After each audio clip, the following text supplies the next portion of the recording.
우리 같이 보는 말씀 함께 읽어보겠습니다. 예레미야 17장 5절에서 11절까지 말씀이에요. 예레미야 17장 5절에서 11절까지 읽어보겠습니다. 시작. 여호와께서 이와 같이 말씀하시니라. 무릇 사람을 믿으며 육신으로 그의 힘을 삼고 마음이 여호와에게서 떠난 그 사람은 저주를 받을 것이라. 그는 사막의 떨기나무 같아서 좋은 일이 오는 것을 보지 못하고 광야 간주한 곳 건건한 땅 사람이 살지 않는 땅에 살리라. 그러나 무릇 여호와를 의지하며 여호와를 의뢰하는 그 사람은 복을 받을 것이라. 그는 물가에 심어진 나무가 그 뿌리를 강변에 뻗치고 더위가 올지라도 두려워하지 아니하며 그 잎이 청청하며 가무는 해에도 걱정이 없고 결실이 그치지 아니함 같으리라. 만물보다 거짓되고 심히 부패한 것은 마음이라. 누가 능히 이를 알리오마는 나 여호와는 심장을 살피며 폐부를 시험하고 각각 그의 행위와 그의 행실대로 보응하나니 불의로 치부하는 자는 자고새가 낳지 아니한 알을 품은 같아서 그의 중년에 그것이 떠나겠고 마침내 어리석은 자가 되리라. 아멘. 오늘 본문을 좀 쉽게 이해하려면 비에 대한 얘기를 좀 해드려야 돼요. 비가 온다고 이제 예보를 들어요. 그러면 이제 우산을 준비하겠죠. 우산을 왜 준비해요? 옷이 젖어버리니까. 그 흠뻑 젖으면 아무 활동도 못 하잖아요. 그러니까 비가 오면 어떤 상황인가 하는 건 정도는 이제 아는 거예요. 그런데 혹 가다가 어떤 사람들은 비가 옵니다 해도 계곡에다가 텐트를 쳐요. 그러면 물이 얼마나 삽시간에 불어나는데요. 그거 죽는 일이에요. 왜냐? 그 사람은 그런 상황에 대해서 경험을 못 해봤기 때문에 그런 것에 대한 심각성을 모르는 거예요. 그렇지만 상식으로만 알고 있어도 그런 무모한 일은 하지 않습니다. 비라는 것이 뭐 항상 우산을 준비하는 정도로 잠시 피하는 그러한 것이 아니에요. 이게 돌변해버리면 무시무시한 재앙을 가져오기도 합니다. 비 얘기를 먼저 꺼낸 이유가 우리 그리스도인들, 하나님의 백성들이 하나님에 대해서 얼마나 정확하고 생생하게 알고 있느냐, 이거를 확인해 보기 위해서입니다. 우리 하나님이 얼마나 실제적이고 또 살아계시고 또 얼마나 무서운 분인가, 하나님이 그러한 분인지를 우리는 얼마나 알고 살고 있느냐, 그거를 우리 비하고 연결해서 생각을 해보는 거예요. 오늘 본문이 이 세상 사람과 하나님의 백성을 비교하는 것 같지만 그렇지 않습니다. 오늘 말씀은 하나님의 백성 또는 하나님의 백성이라고 불리는 사람들 가운데 두 부류의 사람을 말하고 있는 거예요. 5절에 보면은 마음이 여호와에게서 떠난 그 사람, 마음이 떠난 사람이라는 건 그 시장에는 하나님의 백성이었다, 그런 암시가 있어요. 그러니까 마음이 여호와에게서 떠난 사람이 한 사람이 있고 7절에 보게 되면 여호와를 의지하고 여호와를 의뢰하는 그 사람이 있어요. 그런데 어떤 부류에 속했느냐에 따라서 한쪽은 저주를 받고 한쪽은 복을 받습니다. 이 저주가 이 하나님의 백성이라고 불리는 부류의 한 부류에게 내릴 수 있다는 거. 이것도 비 올 때 계곡에 텐트를 치지 말아야 한다는 신앙 상식과도 같은 거예요. 하나님의 백성 가운데도 저주가 임할 수 있다. 그러니까 우리가 먼저 알아야 될 상황에 이 저주는 내 것이 아니고 복만 내 거야, 이렇게 우리가 전제하고서 살 수가 없다는 겁니다. 저주와 복이라는 거 같은 상황에서 다른 결과를 당하는 그 차이예요. 우리는 저주하면 굉장히 나쁜 상황, 복이라는 것은 굉장히 좋은 상황. 그래가지고 비가 내리면 저주받은 사람들은 그냥 흠뻑 젖는 진흙탕에서 사는 거예요. 그러나 하나님의 백성들은, 복받은 사람들은 비가 와도 마른 땅에서 걸어 다녀요. 이렇게 생각하기가 쉽습니다. 그렇지만 비가 온다는 걸 모든 사람이 당하는 상황이에요. 모든 사람이. 오늘 8절의 말씀에 뭐라고 중간에 써 있냐면은 더위가 올지라도 두려워하지 아니하고. 더위, 이거 반대되는 상황이지만 누구에게 지금 더위가 오고 있는 거예요? 하나님을 의뢰하고 의지하는 그 사람에게 지금 동일한 환경이 닥치고 있는 거예요. 저주를 받을 사람이나 복을 받을 사람이나. 아니 IMF가 한국에 왔는데 한국 전체를 덮쳤지 뭐 부분적인 사람만 덮쳤어요? 2008년에 금융위기가 전 세계를 덮쳤지 무슨 미국만 덮쳤습니까? 올여름에 40도 폭염이 이제 예상이 되고 있는데 그 폭염이 무슨 저주받은 사람들에게만 더운 여름으로 찾아오는 거 아니잖아요. 모든 상황이라는 거는 동일하게 사람들에게 찾아오는데, 그런데 저주와 복에 따라서, 저주를 받을 사람, 복을 받을 사람에 따라서 같은 상황인데 사람이 당하는 결과가 다르다. 그 차이를 누가 만들어냈느냐? 그게 바로 이 하나님의 살아계심에 있다는 거예요. 하나님의 살아계심, 그것으로 인해서 이러한 차이가 사람에게 찾아온다는 것입니다. 사람들은 아마 이렇게 생각하겠죠. 아예 IMF나 뭐 금융위기는 돈으로 막으면 돼요. 아예 더위야 시원한 에어컨 설치하면 되고, 강추위는 무슨 가스보일러 좋은 거 설치하면 되지 뭐 그런 거 걱정합니까? 이렇게도 생각을 하겠지만은, 이런 거는 비 오면 우산 쓰면 돼요 라는 1차원적인 생각에 불과한 거예요. 인생이 뭔지도 아직 모르는 아주 초등 상식 속에서 살고 있는 것이다. 아니 IMF나 금융위기 때 정말 누가 고생을 했어요? 돈 없는 사람은 IMF가 왔는지 안 왔는지도 모르고 지나가요.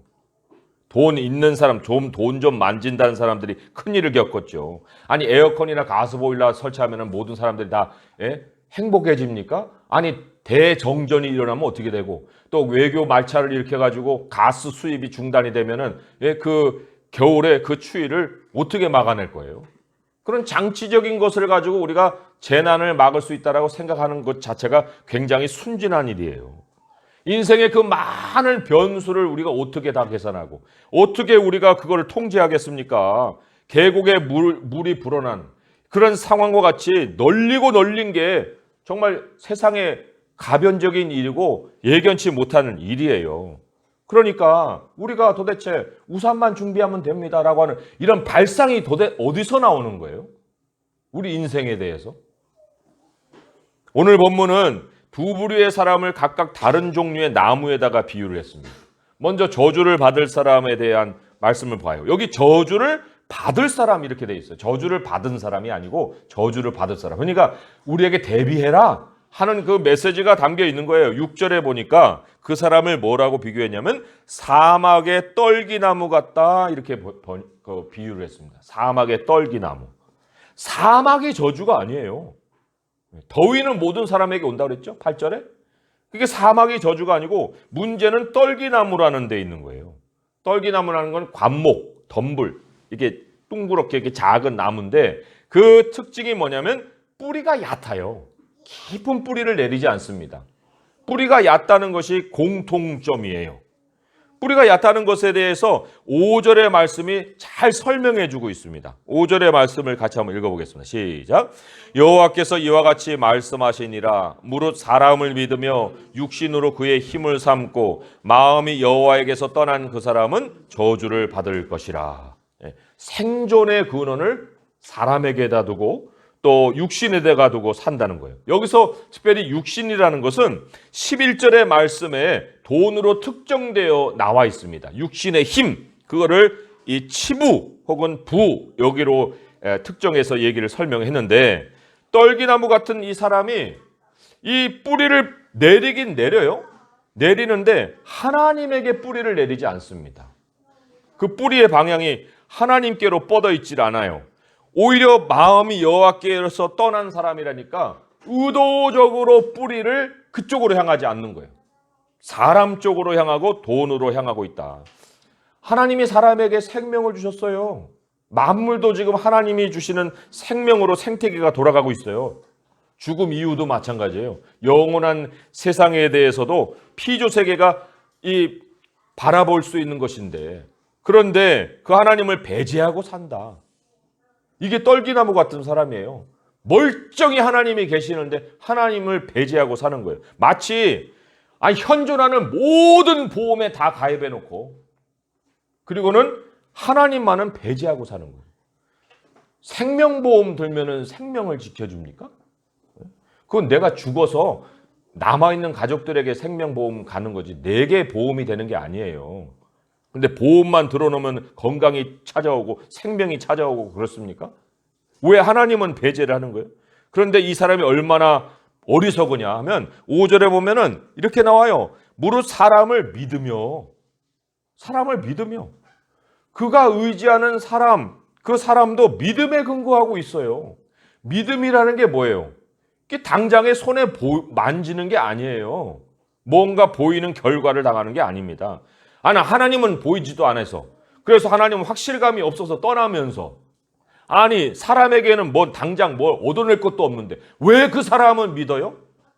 왜 믿음이에요? 그러면 믿음을 바치고 있어요. 특별히 육신으로 그의 힘을 삼고 있다 이렇게 얘기하는데, 그 믿음의 대상을 사람으로 삼으면서도 손으로는 뭘 또 만져야 돼요.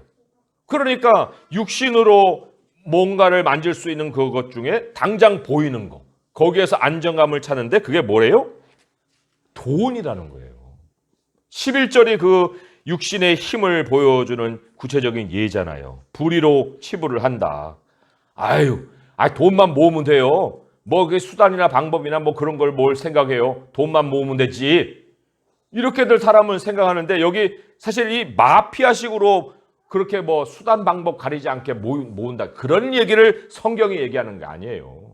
그런 건 다 사람들이 지탄을 하기 때문에, 손가락질 하기 때문에 그런 식으로 모으지 않죠. 그럼에도 불구하고 불의로 치부를 하는 방식이 뭐냐? 불이라는 거는 하나님과의 관계와 연결되어 있는 용어거든요. 그러니까 마음에 하나님을 두지 않고 모으는 모든 돈이 불의로 치부하는 거예요. 하나님에 대한 생각 없이 성실하게 돈을 모았든 뭐를 했든 간에 불의로 치부하는 것이 된다.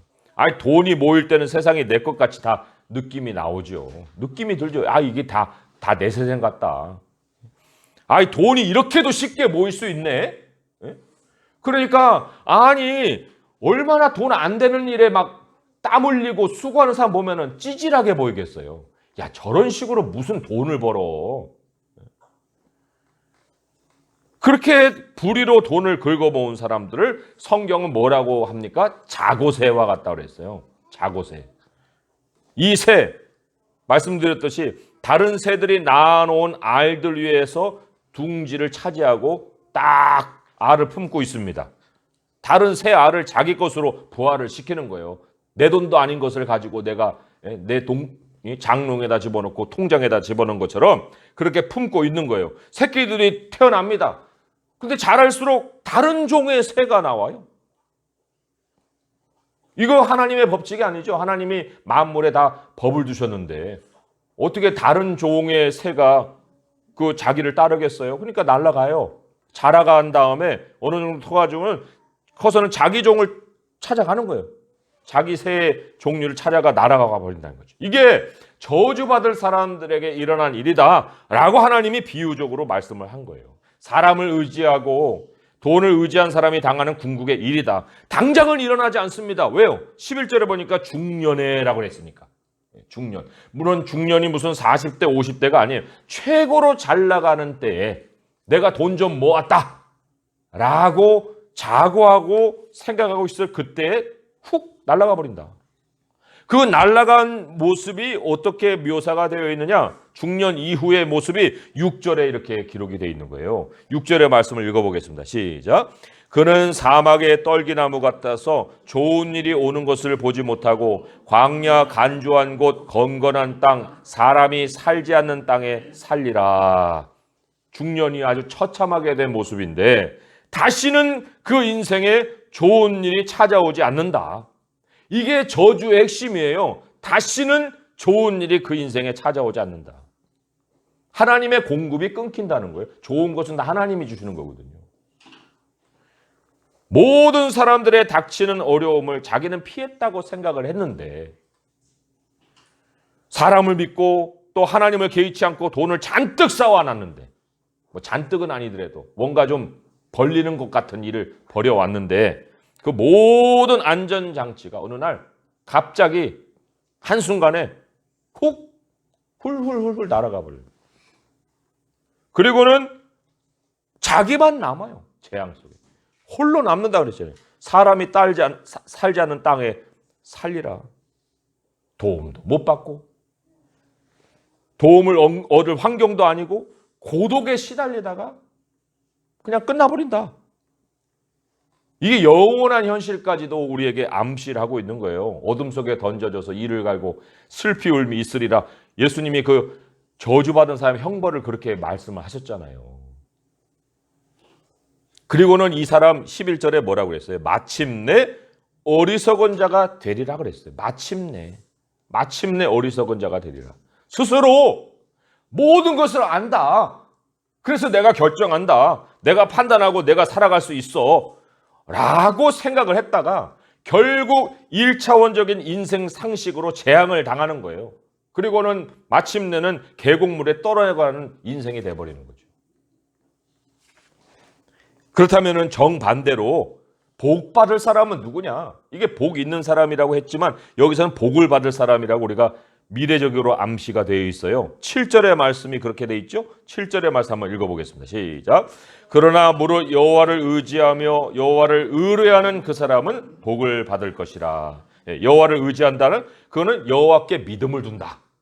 믿음의 대상을 사람으로 삼지 않고 하나님으로 삼는다 이런 얘기고요. 여호와를 의뢰하는 사람이라는 건 그가 믿는 것이 여호와 그분이다. 믿는 것이 여호와예요. 믿는 것이 하나님이시다. 이게 무슨 맹목적인 신앙이 아니라 가장 정확한 인생 태도예요. 가장 정확한 거예요.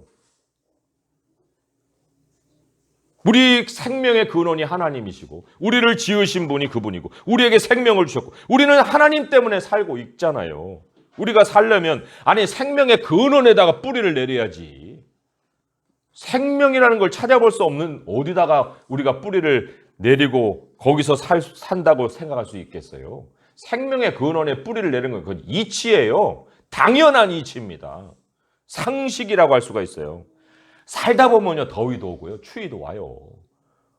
그런 거 온다고 뭐 우리가 비극을 맞는 게 아니에요.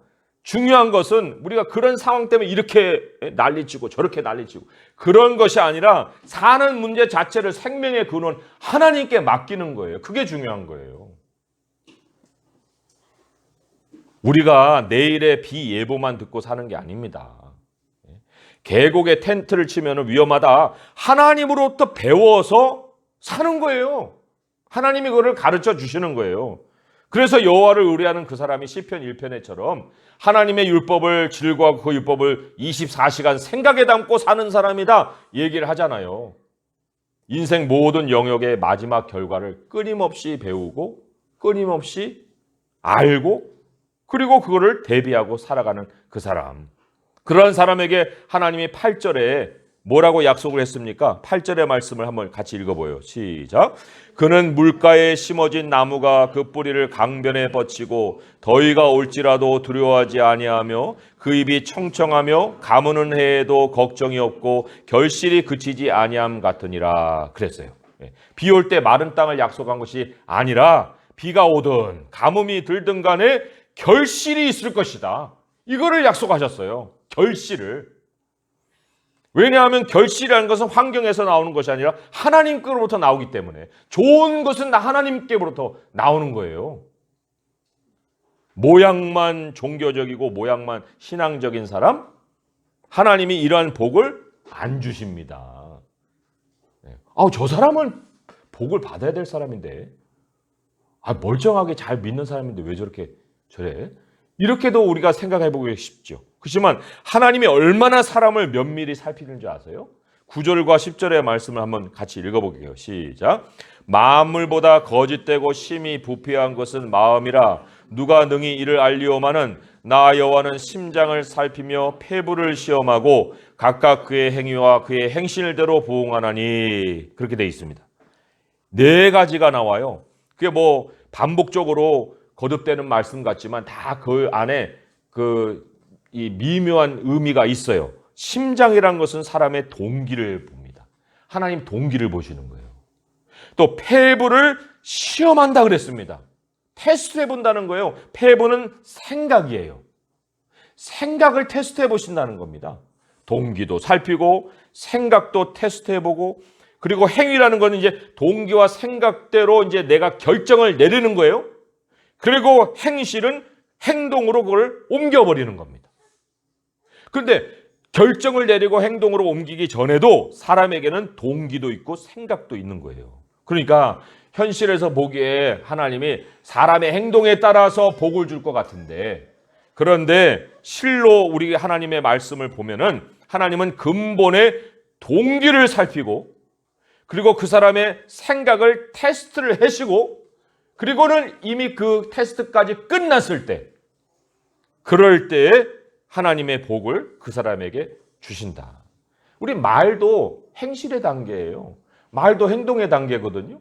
그렇기 때문에 동기와 생각의 단계가 아니기 때문에 기도로 하나님께 나아간다고 해도 저 사람 기도를 되게 잘하시는데, 열심히 하는 사람인데, 그런데 생각에 하나님의 테스트를 통과하지 못한 기도, 이런 거는 그냥 허공을 대고 그냥 지르는 소리예요.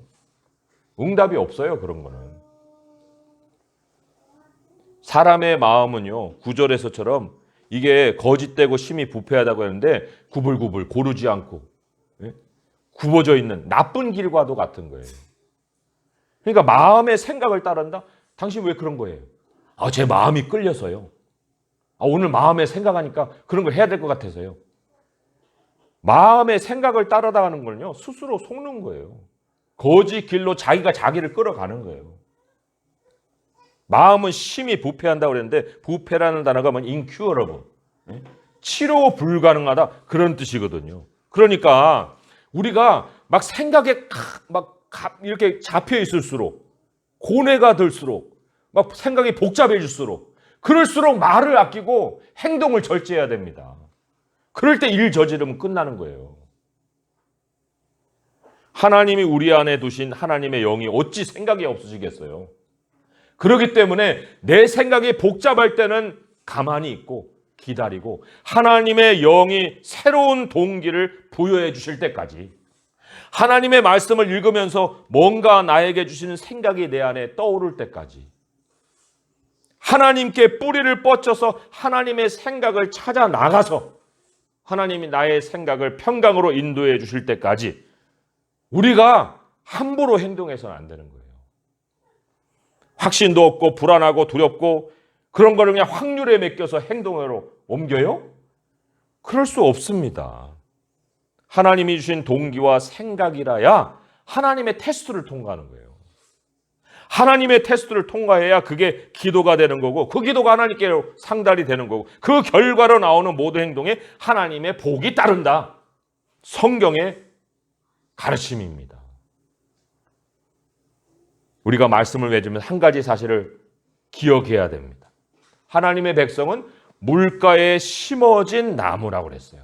아니, 나무가 스스로 걸어가 가지고 물가에다가 자기 뿌리를 쭉 이렇게 심는 나무가 어디 있어요? 그런 나무가 어디 있습니까? 물가에 심어진 나무는 스스로 강변에 자기를 가져간 나무가 아니에요. 하나님이 그 강변에 심어준 나무죠. 그런데 문제는 뿌리를 어느 방향으로 하느냐? 그건 우리 책임이에요. 강변에 심기고도 말라 죽을 수도 있어요. 뿌리를 반대로 뻗어버리면. 그런데 우리가 물을 빨아들이면 사시사철 하나님이 결실할 것이다. 약속을 주신다는 겁니다. 그러니까 우리의 뿌리를 우리의 마음으로 끌어가서는 안 됩니다. 오직 하나님의 말씀에 우리의 생각을 드려야 되는 거예요. 그분의 생각을 우리가 따라야 하는 것입니다. 마침내 인생에 누려야 될 때 어리석은 자가 되는 것이 아니라 처음부터 복 있는 자로 살아야 되는 거예요. 우리 성도님들, 저를 포함해서 우리가 처한 이 환경을 감사합시다. 이 환경을 탓하지 맙시다. 이 환경 속에서도 결실을 해주실 수 있는 그 하나님이 나와 함께 하신다는 걸 우리는 영광스럽게 생각해야 되는 거예요. 그래서 우리 하나님이 나와 함께 계심으로 인해서 인생의 결실이 있을 것을 믿고 오직 하나님만 의지하고 또 우리의 힘을 하나님으로 삼아서 여생을 복되게 살아가는 성도 될 수 있기를 주님의 이름으로 축원드립니다. 기도하겠습니다. 하나님 아버지, 우리를 흙으로만 짓지 아니하시고 우리 안에 하나님의 영을 두셔서 하나님의 생각으로 살아가는 인생이 되게 하셨습니다.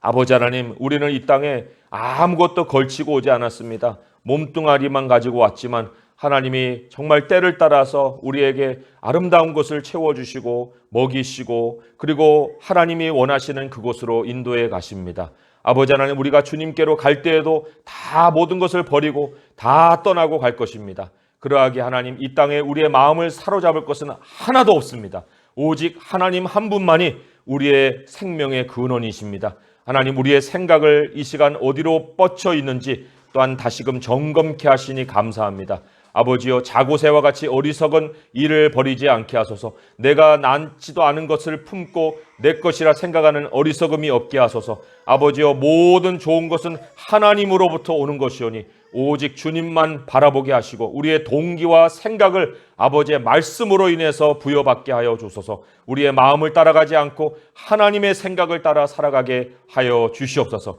오늘부터라도 이 말씀을 따라서 실천하여서 우리 주님이 주시는 복으로 충만한 삶을 살아갈 수 있게 하여 주시옵소서. 예수님의 이름으로 감사하며 기도합니다. 아멘.